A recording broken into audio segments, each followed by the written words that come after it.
بسم اللہ الرحمن الرحیم۔ لائف لائٹ میں خوش آمدید۔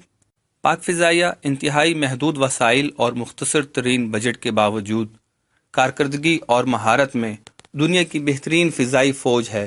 اندرونی اور بیرونی محاذ ہوں، اپنے یا برادر اسلامی ممالک کی لڑائی ہو، اس کے بہترین اور ماہر ہوا بازوں نے ہمیشہ اپنے ملک کا نام روشن کیا ہے۔ بالخصوص پاک بھارت جنگوں، عرب اسرائیل جنگوں میں پاک فضائیہ نے شاندار کارکردگی کے جوہر دکھائے ہیں۔ اس ویڈیو میں پاک فضائیہ کے ایک ایسے ہی انمول جوہر محمد محمود عالم کے بارے میں مختصراً بات کی جائے گی۔ ایم عالم یا محمد محمود عالم 6 جولائی 1935 کو بھارت کے شہر کلکتہ میں پیدا ہوئے۔ آپ نے 1953 میں پاک فضائیہ میں شمولیت اختیار کی۔ محمد محمود عالم نے پاکستان اور بھارت کے درمیان 1965 کی جنگ میں شجاعت اور بہادری کی ایسی لازوال تاریخ رقم کی جس کو دشمن کبھی نہ بھلا پائے گا، اور اقوام عالم کی فضائی کارناموں میں قیامت تک سنہری الفاظ میں یاد رکھی جائے گی۔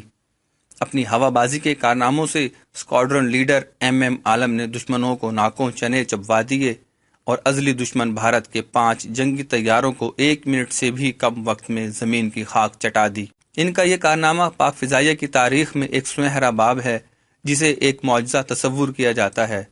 انہیں جرت اور بہادری کے باعث ستارہ جرت سے بھی نوازا گیا اور پھر 1982 میں ایئر کموڈور کے عہدے سے ریٹائرڈ ہو گئے۔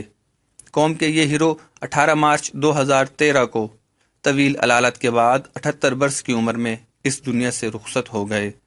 اللہ تبارک و تعالی ان کے درجات بلند فرمائے اور پاک فوج کو ایم عالم جیسے غیور اور دلیر افسران ہر دور میں نصیب فرمائے۔